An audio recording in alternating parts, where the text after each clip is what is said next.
Falava Zaratustra, compareceram 13 pessoas. É interessante que compareceram 13 pessoas no lançamento de um livro meu. Esse livro aqui tem mais gente, quer dizer, neste evento aqui tem mais gente, pessoas da academia, os confrades, pessoas da sociedade em geral. Nesse dia do jogo do Flamengo, com interdição da avenida principal, são as pessoas que realmente gostam da literatura, as pessoas que prestigiam a arte que merece ser prestigiada, e principalmente um menino como o Eliseu, um amante do saber, um amigo da inteligência, um estudioso, um cientista, que nós temos todo o prazer de estar aqui e prestigiar com esse seu livro, que trata de temas explosivos. Ele parece que herdou do Raimundinho, né?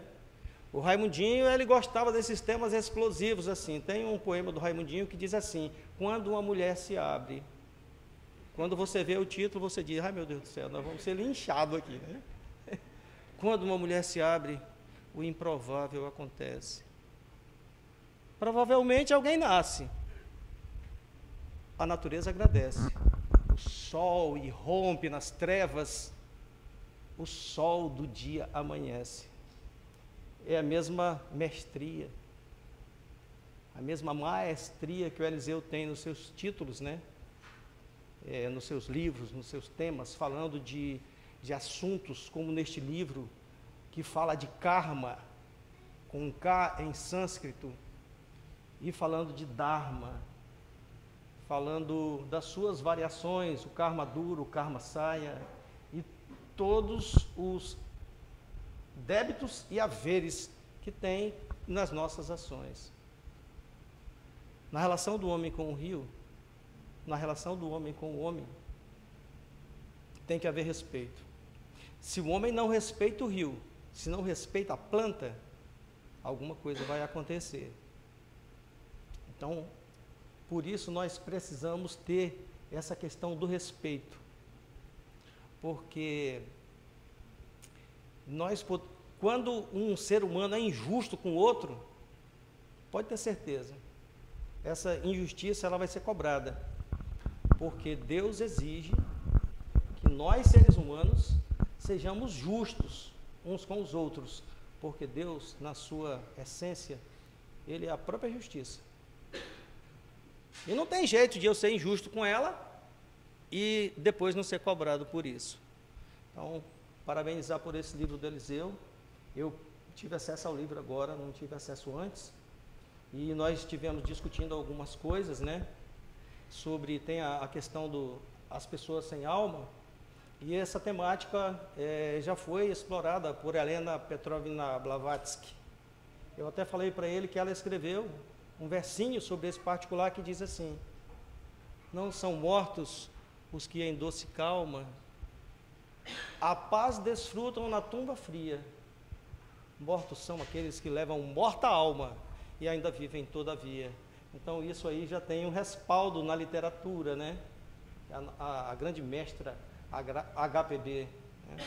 Para concluir, como se trata de um livro, na sua síntese, aquela questão da busca, um livro desafiador, quando você se impõe um desafio, dentro daquela questão de quem sou, o que vim fazer aqui, quanto aguento de peso, para onde vou, os grandes dilemas da filosofia. Eu vou falar aqui um poema de um confrade nosso que já foi do Rio Grande do Sul, Miguel Ruzovski. Eu escrevi com ele alguns livros e tudo, mas está todo mundo indo embora, né? Daqui um pouco chega a nossa vez. O poema diz assim: lá embaixo existe uma imensidão, mas na imensidão acima, eu, um minúsculo estro em silêncio sereno, de fugaz duração. Sim, sou eu, me condeno, com uma pena, um papel e um farrapo de rima. E ao tentar desenhar neste espaço o perfil de uma obra-prima, eu me dou conta então que o relógio é veneno. Mas para que tanta luz, se eu fiquei tão pequeno? E para que tanto ar, se o meu fim se aproxima? Ó, não se atreva a me levar morte, aquele torvo labirinto, enquanto em mim fremir este desejo mago de levar uma aurora a um crepúsculo extinto. Eu vou deixar aqui meu derradeiro afago, um rasgo de ilusões que nos meus versos sinto, e um raio de emoção que dentro da alma trago. Parabéns, Eliseu, parabéns, Rio Branco, parabéns a todos nós que vamos ter o gosto de ler e de refletir, fazer uma leitura crítica sobre o livro do Eliseu, que eu sei que vai ser muito bom para nós. Muito obrigado e muito sucesso.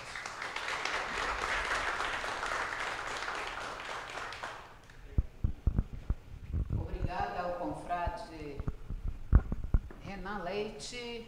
E agora vamos chamar então o nosso amigo representante do SESC, Alessandro Gondim, poeta, escritor. Estamos na sua casa. Olá, gente, boa noite. Gente, primeiramente quero agradecer a presença de vocês. Eliseu, muito obrigado. Quando o Eliseu nos procurou, dizendo que queria lançar o seu livro aqui, e a gente de pronto, né, já sentamos, conversamos, e só, a casa é sua, porque o SESC, né, a casa é dos escritores, dos poetas, dos artistas, né, dos diretores, atores. Essa é a nossa casa. Então, eu quero dar as boas-vindas para vocês, que vocês se sintam acolhidos pelo SESC. E o SESC é isso, é esse serviço social, né, de acolher, de abrir as portas e atender bem. E vamos aproveitar esse momento tão sublime, que é o lançamento de mais um livro, né? Nossa literatura acriana agradece esse momento tão especial. Então, Eliseu, parabéns por mais um livro, né? Muito obrigado por nos presentear com mais um livro. Eliseu é já amigo de longa data, né? Acho que mais de 20, 30 anos aí de conhecimento com Eliseu. Então, muito obrigado pela amizade, pela parceria, né?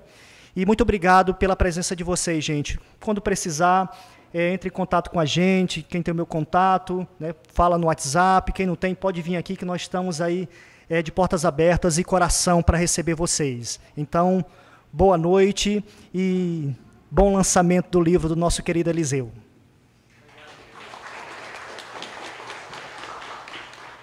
Obrigada, Alessandro. Agora sim, vamos chamar o nosso presidente da Academia Acriana de Letras, Adalberto Queiroz, para fazer o uso da palavra neste momento tão significativo para nosso escritor Eliseu Melo.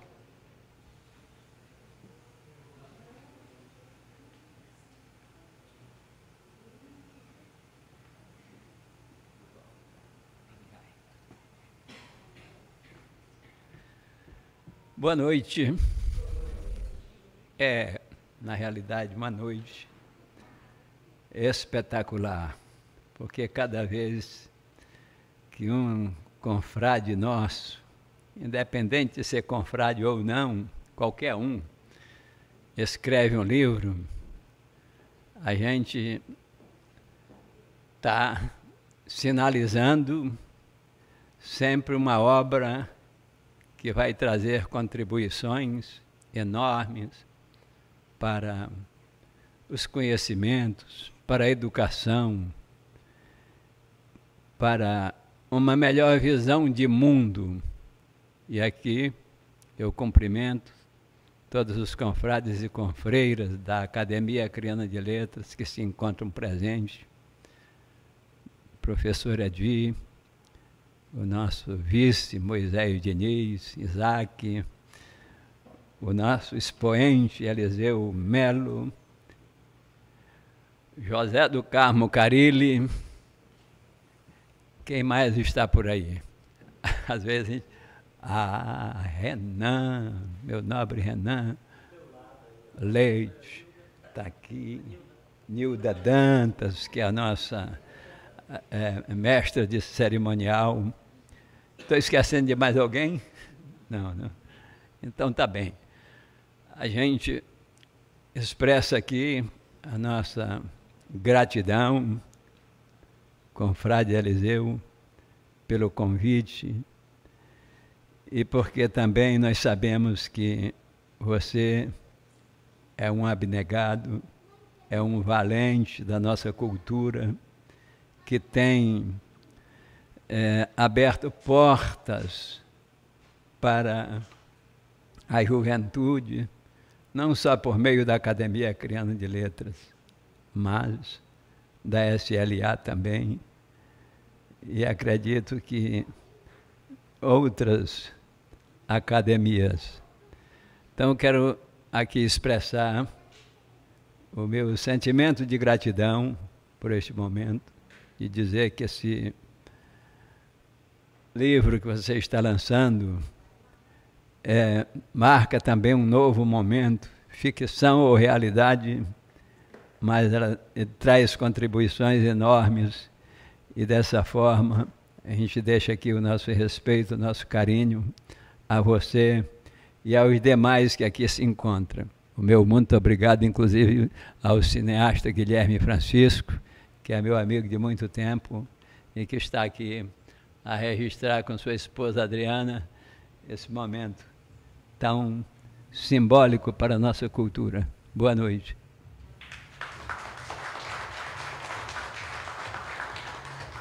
Obrigada, presidente. Agora vamos ouvir a palavra do presidente da SLA, Sociedade Literária Acreana, Moisés Diniz, confrade da AL, para fazer uso da palavra.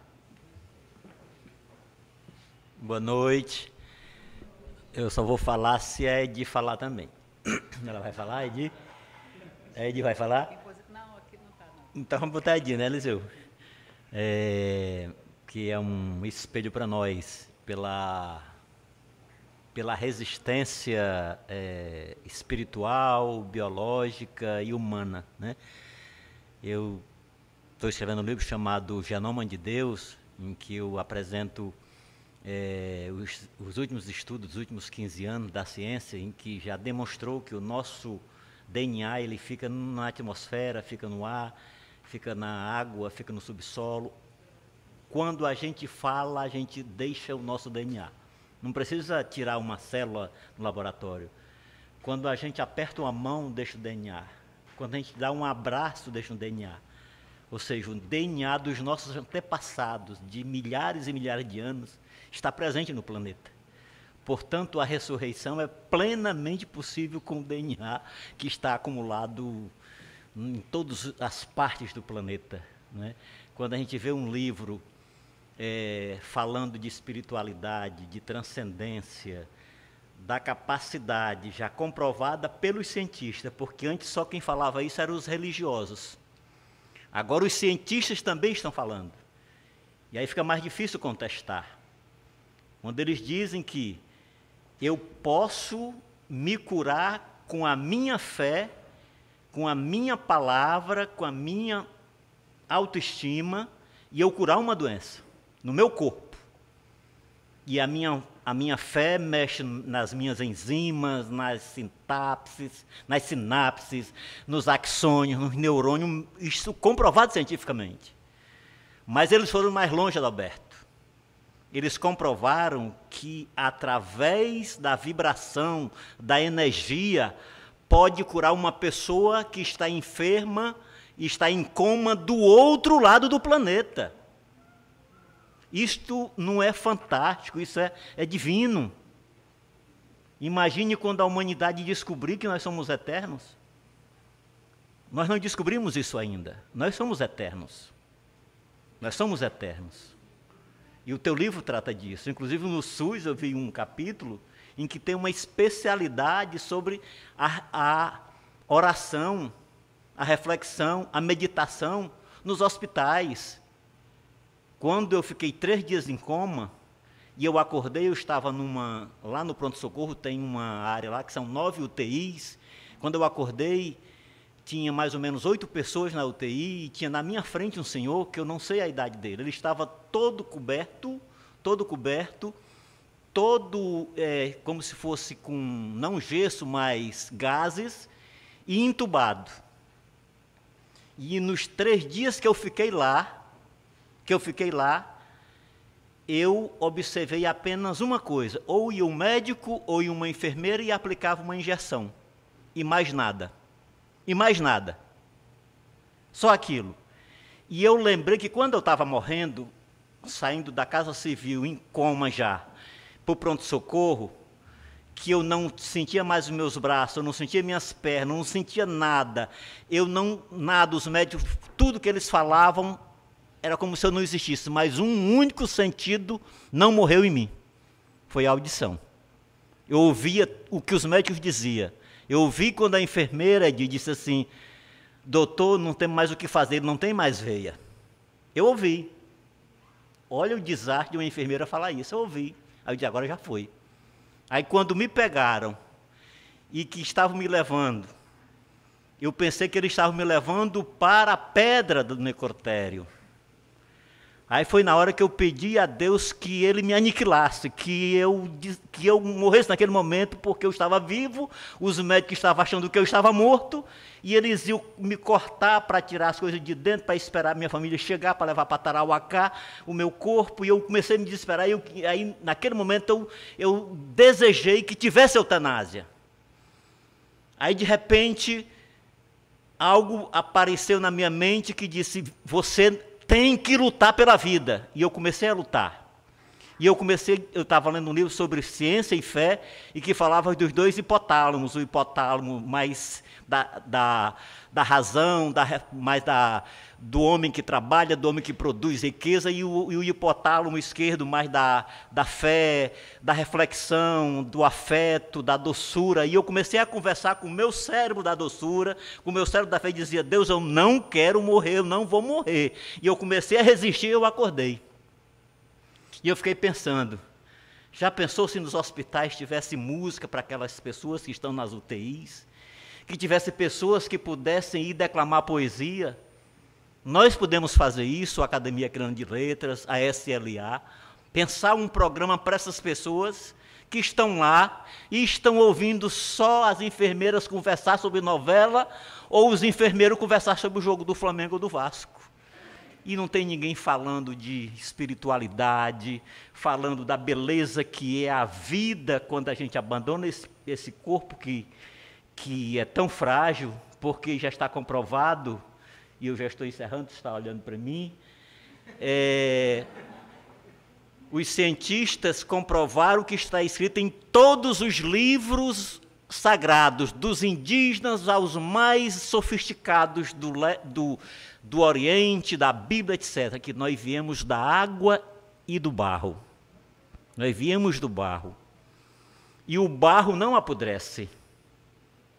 O barro da terra tem 4 bilhões de anos.